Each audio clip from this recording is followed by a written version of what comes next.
Welcome to Boots on the Ground, a podcast brought to you by Dogs on Deployment. I'm your host, Kylee O'Ney, the Marketing and Communications Director for Dogs on Deployment, and I am absolutely thrilled to kick off this exciting journey with all of you. Boots on the Ground is a special podcast dedicated to shining a spotlight on the incredible volunteers, boarders, and business collaborators who make our mission possible. In each episode, we'll hear heartfelt stories, gain valuable insights, and celebrate the remarkable efforts of those who support our military members and their beloved pets. Today, I am speaking with Sherri, a retired Army officer who served for 28 years. As someone deeply familiar with the challenges of military life, Sherri understands the unique concerns that service members face, especially when it comes to caring for their pets during deployments. She always felt that if she ever had the ability to help others by boarding their dogs, she would love to do so. Now, as a boarder for Dogs on Deployment, Sherri is making that a reality, helping service members care for their pets when they need it most. Let's dive into this inspiring conversation with Sherri. All right, well, thank you so much, Sherri, for joining me today. We're really happy to have you. How's your day going today? Yeah, it's going great. Great to be here with you. I'm happy to share some of my experiences and stories.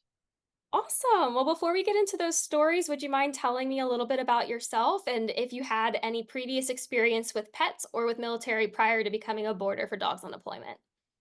Yes, okay. Well, I'm a longtime dog owner. I guess I've had dogs for the greater part of the last 20 years or so. I'm a retired Army officer. I spent 28 years on active duty in the Army. And one of my biggest concerns and fears in life was when I deploy, who's going to take care of my pets? Um, I learned about dogs on deployment sometime in around 2007 because I saw a poster or a flyer posted at Fort Bragg somewhere along the way on one of the bulletin boards. So I was at Fort Bragg, North Carolina, um, now Fort Liberty, North Carolina, and happened to notice that, took note of it, maybe did some research, and at the time I had a friend or a fellow service member's family who agreed to take my dog while I was deployed. So they graciously did that for 2 tours to Iraq. So I didn't need to use dogs on deployment while I was actually on active duty. But the thought always stuck with me.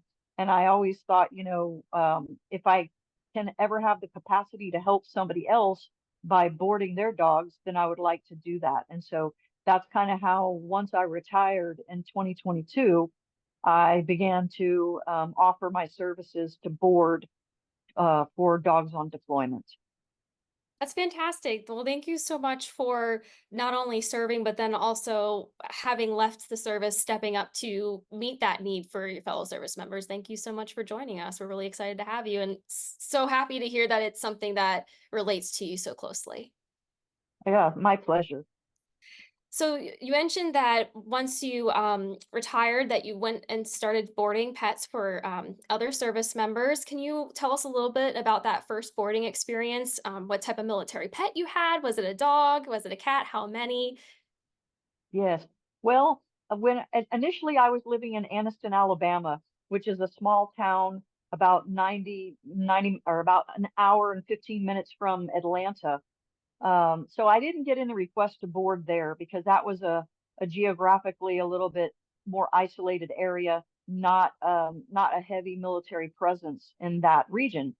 But once I moved the following year to San Antonio, um, within a couple of months, I received a request to board 2 pugs. And the situation with these pugs is that their um, their family had a catastrophic, an almost catastrophic injury for one of their daughters. So they were having to relocate very rapidly from California to Texas, and they needed short-term boarding for their dogs while they were trying to get situated and get moved into a house in San Antonio. So they reached out to me, at, and the first 2 that I ended up boarding were a male and a female pug.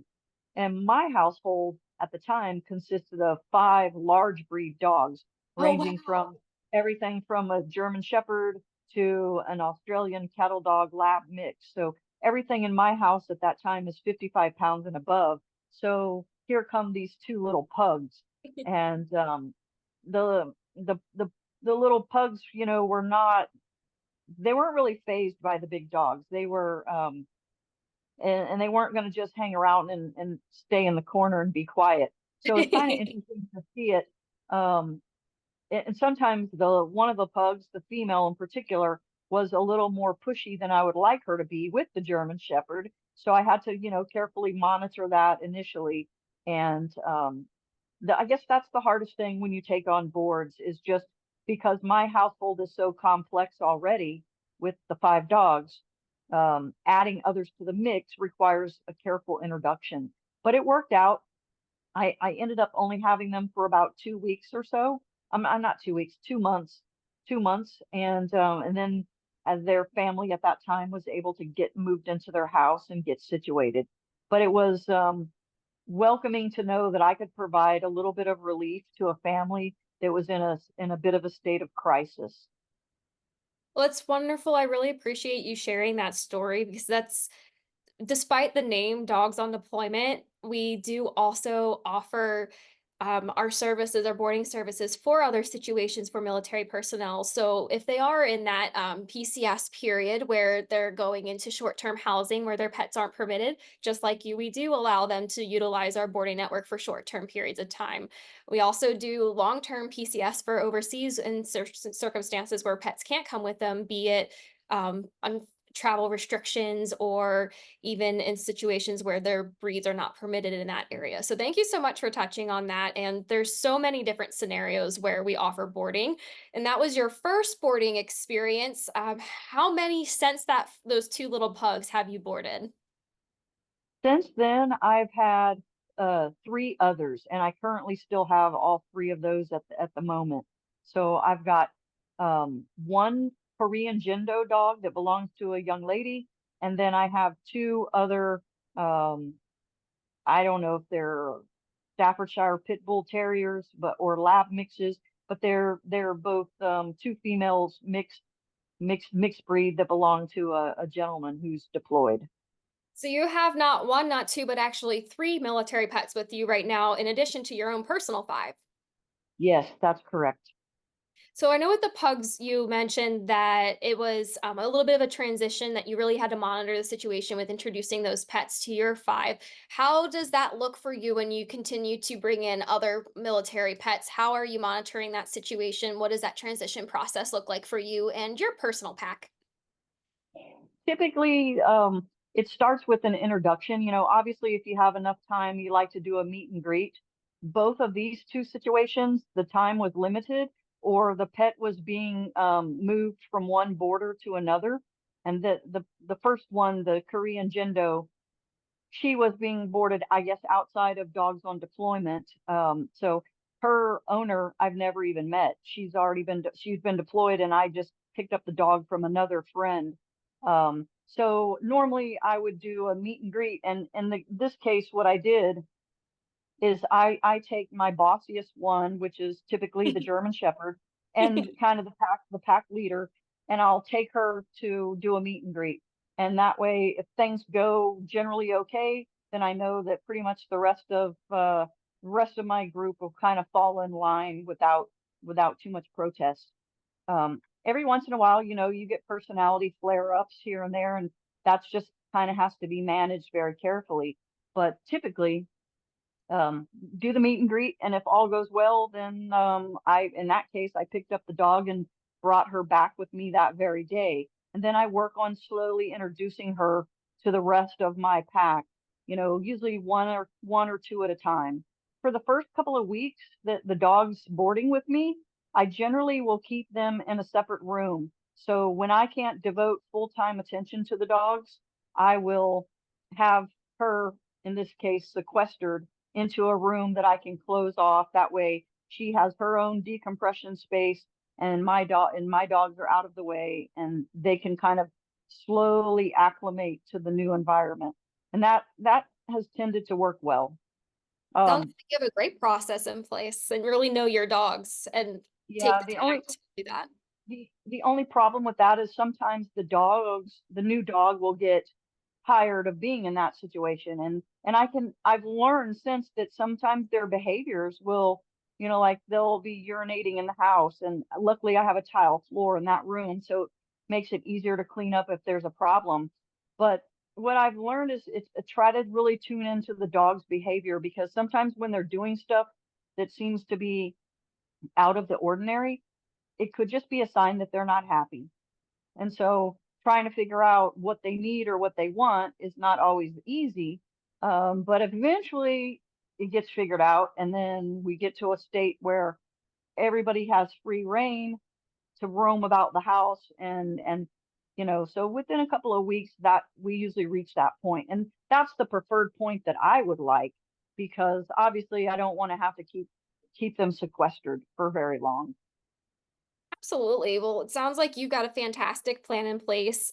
I'm really happy to hear that you implement the meet and greet first. That's something that Dogs on Deployment really wants to emphasize is when possible. Of course, we understand short-term deployment notices happen, things come up, but when possible, we really encourage those meet and greets with your own personal pets before taking the military pet into the home. So that way you're hopefully, of course, outside of that transition process for everyone to adjust, setting yourself up for success for a boarding experience that's great, not just for you and the service member, but also for all of the pets involved. And it sounds like you've done a Right. really great job of that. Right. Yeah. I always wish I had more time to do the meet and greets, but in the case with the three that I have now, we time was so short with the other two. Like literally their owner was having to leave within a couple of days. So, and he happened to live 2.5 hours away. So there really wasn't, it was like, we're gonna do the meet and greet with one or two or three, and then it's going to be, hopefully it'll work out. And he actually, and, he dropped them off at that point in time. But yeah, normally you want to have a little more time in between, but it just doesn't always work out that way. Absolutely, and I mean, that's military for you.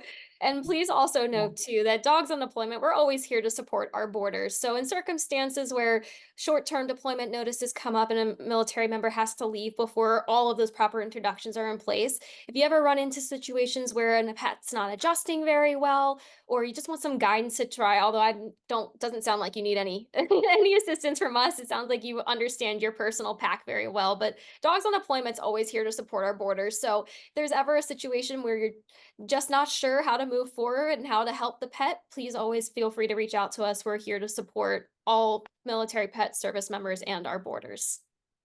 Well, thank you. I appreciate that. Absolutely. So you've had 5 dogs now, and you're currently still with the three. From all, I know it's probably only been a little bit with those three that you have right now, but between the pugs or the ones that you have currently, do you have any fun experiences that really stand out to you that you've had with those military pets that you're boarding? Well, yeah, it's amazing to me how much one of them likes to talk. She's a Really? Korean Jindo, which is kind of like a Siberian. She looks like a Siberian Husky, but and she has her patterns and times when she likes to talk. But I mean, she really, no kidding, will really yap at you. And she likes to start it up around 6 o'clock in the evening. And she's the youngest of the group that I have right now. So Oh, so she's she makes her three. presence known.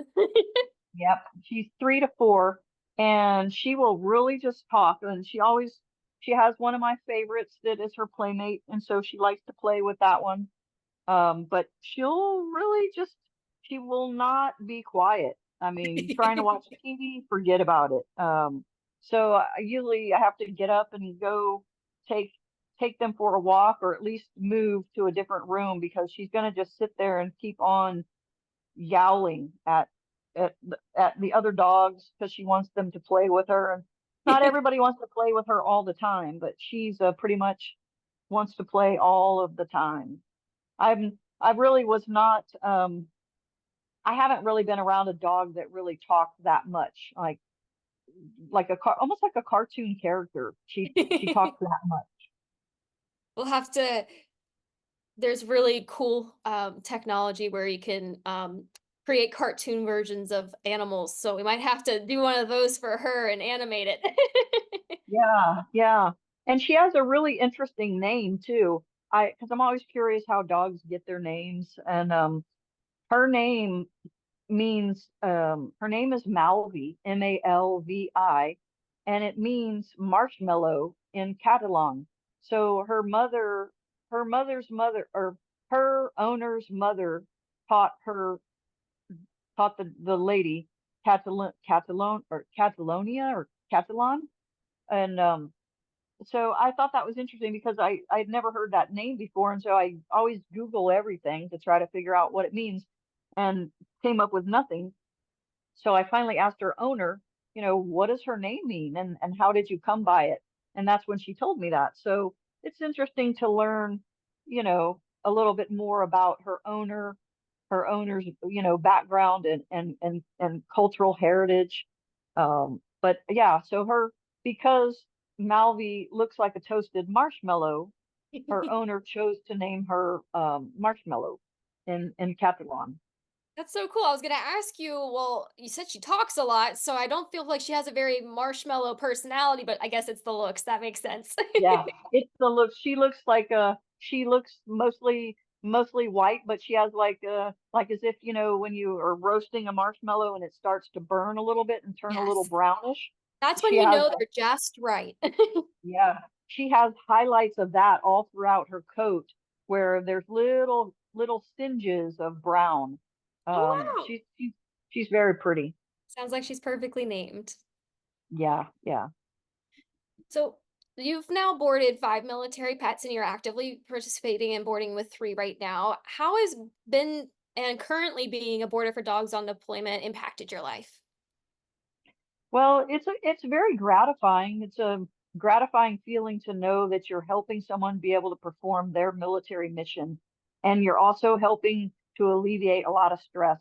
I know that I know how I felt when it was my turn to go, and it's nerve-wracking to say the least.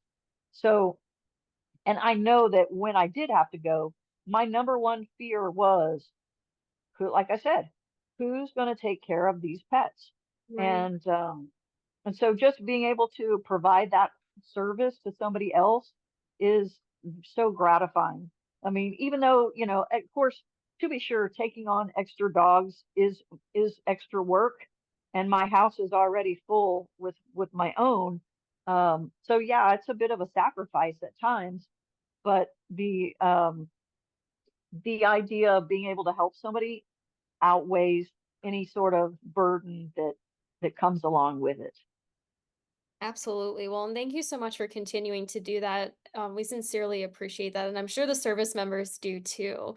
And I know you mentioned just now that sometimes there are burdens associated with that. Have there been any challenges? I know we talked about introducing pets to your pack, but have there been any other challenges associated with a boarder? And have you overcome them? And if so, how have you approached that process? There have been a few challenges. Managing some of the personalities is the first, most obvious one. The other challenge that's come up is eliminating in the house, like not understanding and trying to solve that has been a challenge. Sometimes at best it happens in a room where I have a pee pad down, and it's a tile floor, so that's not too hard to clean up. In the case of another one, it happened where there was a very thick brown rug that I had, and I did not know it, but one of the dogs, I can't say which one it was. It could have been one of mine, although I highly doubt it. Um, had taken upon and was eliminating on this rug, and I knew that I was smelling something odd, but again, the rug was no like literally 4 inches thick, so very thick pile rug, brown in color. I don't go in every room in my house every day, and so it took me a while to discover this. Well, when I finally discovered that this was happening and where it was happening, um, I immediately got the rug out of the room. But what had happened is the urine had soaked through onto my hardwood floor. So now, unfortunately, I'm gonna have to sand the floor and refinish part of that floor. So that's the absolute worst. That's really the worst thing that's happened, is having to deal with that. And I have two spots where that occurred. So I've got to deal with that. That was very upsetting for a couple of weeks, but I don't know. The dog that I think did it was likable enough that I just learned to radically accept it and get over it and learn from it. And to be fair to the dog, she may have been doing that because she smelled some other stain on the rug, you know. So there's a whole host of reasons why it could have happened, or um, I just, have to deal with the consequences of it and move on. And so I would say that, agreeing to board, you have to be willing to accept the unexpected and have to be willing to accept um, challenges because the dogs are going through a tremendous upheaval and adjustment as well, and I very much think that animals are like people in that regard. I mean, when we move, it's stressful, no doubt. It disrupts your whole system. So, I kind of give them a lot of latitude and grace as they go through their adjustments. Absolutely. And that's definitely, I'm glad you mentioned that they're going through a lot. And I personally feel that way as well. And I've experienced the same thing, even with unfortunately my own pet. When my husband's active duty, when we PCS to our new duty station, my dog, she's gosh, almost 8 years old, so she very much understands the concept of you go outside in the grass, but unfortunately, during that transition period, she did have an accident, and I know it was as much of a change for my husband and I as it was for her, so it definitely happens, and I'm sorry that you have experienced that, but I'm also happy to hear that you you take it in stride and acknowledge and appreciate the fact that unfortunately this is just as much of a transition for them as it is for everybody else involved. So thank you for that. Yes. Yeah, absolutely. So I know now we've talked about the challenges, but let's shift gears and talk about more of the fun stuff. What has been some of the rewards for you that you feel has been being a boarder for dogs on deployment? Well, just getting, an occasional note of thanks from the owners is nice. You know that they're so very grateful for you helping them. That definitely makes me feel good and makes me feel privileged and proud to be able to help them, get through their deployment. Some of their deployments are not easy, and to know that you're able to help alleviate some of the burden and the load off of them is is just very gratifying. It's very nice, and it does help me build a little sense of community. Um, I'm single. I live alone, except for the dogs. So having some sort of other interaction with another service member is kind of welcoming, and it's kind of um, it's just kind of a nice connection to what used to be my past. Absolutely. Military community is definitely so close knit. So I'm so happy to hear that coming to dogs on deployment has enabled you to maintain those ties and continue that. Yes, yes. So many people that are looking or interested possibly in boarding, sometimes something they might say is that they don't know if they're really ready or can commit to taking on boarding a military pet because they will have to give them back eventually and they don't know if they can handle that. So now that having gone through it once already and getting ready to, you'll have to do it another 2 times with the pets that you're currently boarding. What would you say to those people that that might be a leading concern for them on why they might not want to take on a military pet? I'd say that just sounds like a terrible excuse in my mind. Um, I don't. I just look at the positive side of it. You're able to help somebody out tremendously in a time of great need, and that if you go in with the mindset that this is not going to be your permanent pet, I don't know. To me, it's not difficult at all. Maybe it's a lack of attachment that I might get. I don't know, but I don't have that problem at all. The fact too that I have my own personal dogs um, maybe makes it a little easier, but I can tell you that if I had zero personal dogs, I probably would not get another one. I would just try to do the boarding, and that way I could have a commitment for a certain amount of time, but I would not, it would free me up to travel or do things that I might not otherwise do because I have a permanent pack. So I'm kind of looking at it, my youngest dog is 6. So maybe I've got 6 more years with her, maybe, and the others are like 9.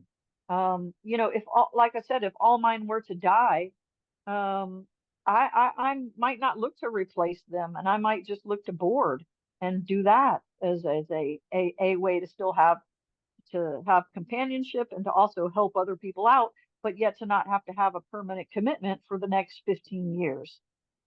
Absolutely. That's definitely a benefit of boarding a military pet, whether it's a dog, cat, or we've even done reptiles and other small animals. You get to have that experience without knowing that it's not a permanent situation. That animal gets to go back to someone who loves it and you get to enjoy their company in the meantime. Right, absolutely. So, if someone were to move past that point of wondering if they can do it, they've now decided, you know what, I want to take that jump. I would love to board a military pet. What advice would you give to anyone who is new to boarding? Be patient, be understanding, and try to be empathetic, to the animal, um, and just show them that you care. It's amazing to me how quickly the dogs will, in my case, they're evolving dogs, how quickly they bond to you and how quickly they identify that, okay, you're the person in this house now. And within a matter of days, it's truly amazing to me. And one thing I've learned from dogs in general is how resilient they are. So Absolutely. I've learned quite a bit about resiliency just by observing my own dogs. Absolutely. Um, are there any other stories or experiences or advice you would like to share having been a boarder for dogs on deployment now for 5 military pets? Um, no, it's just been very rewarding. Um, it's it, it's certainly something that I'm proud of, and I'm so grateful for what y'all do at Dogs on Deployment. I think that I'm just impressed with all of your outreach and initiatives, and I wish everybody involved with Dogs on Deployment the very, very best. And I think there's a great need for it. So I hope that the mission and initiatives continue to grow and expand, and that you gain more and more that people gain more and more awareness of your services. Absolutely. Well, thank you so much because we definitely could not do those awareness pieces or offer the services that we do without volunteer boarders like you. So, thank you so much for enabling us to do that. You're very welcome. It's my pleasure. Awesome. Well, thank you so much, Sherry, for taking the time to sit down and talk with me today. I sincerely appreciate it. And thank you for boarding. And hopefully, look forward to seeing some fabulous reunion videos from you in the future with those military pets that you have in your care. Thank you. Take care and have a great day. As Sherry mentioned, the hope is for Dogs on Deployment to continue to grow and expand our mission. One exciting way we're doing that is through a new partnership with GoodPup, a service that offers one on one virtual dog training with certified trainers. By using our unique link, you can get 1 week free of dog training, and if you continue training after the free week, GoodPup will make a donation to Dogs on Deployment. It's a great opportunity to support your pet's training while helping us expand our efforts to serve more military families and their pets. You can find the link in the podcast description below and on our website. Thank you again for tuning in, and special thanks to Sherry for sharing her story. Hey there, it's Elisa Johnson, president of Dogs on Deployment. As a veteran and a pet owner, I know firsthand the challenges military members face, especially when it comes to pet ownership during deployment, training, or PCS moves overseas. That's why I created Dogs on Deployment. We are the only free to use nationwide online network of volunteer pet boarders willing to care for military member pets during their service commitments. We have one goal: to prevent unnecessary pet relinquishment by service members due to their service commitments. No military member should have to give up their beloved pet when duty calls. But we have one problem. We need you in order to help us achieve mission success. If you support the troops and love animals, you can sign up to volunteer to board one of our pets in need or make a donation online to support our Hero Pet Boarding Network. Don't wait. Visit dogsondeployment.org to get started And don't forget to follow us on social media too. And hey, just because we're called Dogs on Deployment doesn't mean we don't help cats too. I've got dogs, cats, and even chickens, and through our network, we've helped every type of pet. So don't wait. Visit dogsondeployment.org today to support your troops and their pets.